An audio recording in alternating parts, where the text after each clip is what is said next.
Hey everybody, welcome to day 9 of our awakening, our time of fasting and prayer. You know, our fasting and prayer isn't in vain. It's going to produce, and it is producing, great power in our lives. I want to encourage you, if you've made it through this far, now is not the time to quit. Now is not the time to stop, but keep pressing forward and remember why you're doing this. In day 9 of our Awakening book by Stovall Weems, we're talking about cleaning house. And our scripture comes from Romans chapter 8, verse 5 through 6. For those who live according to the flesh set their minds on the things of the flesh. But those who live according to the Spirit, the things of the Spirit. For to be carnally minded is death, but to be spiritually minded is life and peace. You know, I'm reminded of something I learned about boats not too long ago.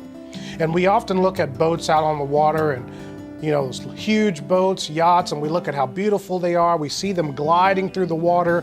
We want to be on one. But one thing that I've learned is that you can't really tell sometimes the problem that a boat has until you either go underneath the water line and see what's happening underneath it, or pull it out of the water to find out that there are barnacles and lime scale and other things that are clinging to and connected and attached to the boat. This can create problems for a boat owner or someone operating a boat.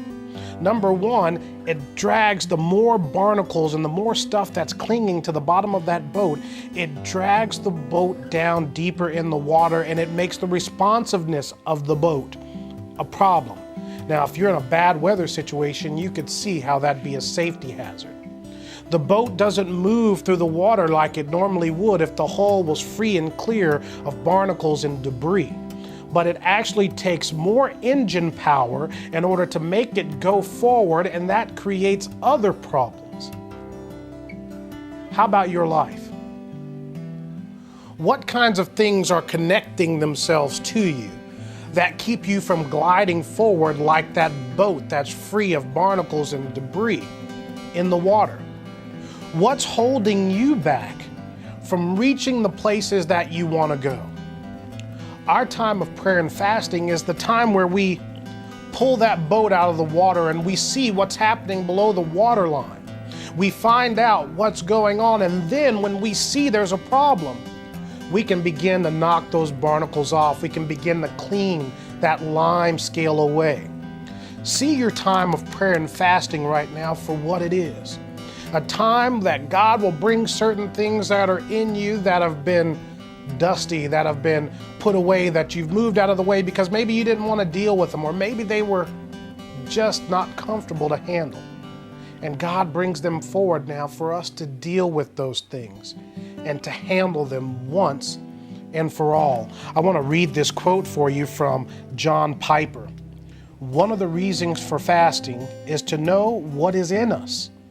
In fasting, it will come out. You will see it. And you'll have to deal with it quickly or smother it again. Don't smother it again. Let's deal with those things so we can glide through the water. And as that scripture in Romans 8, 5, and 6 says, have that joy and peace that comes with those who are mindful of the things of the Spirit. God bless you. We love you, and keep going.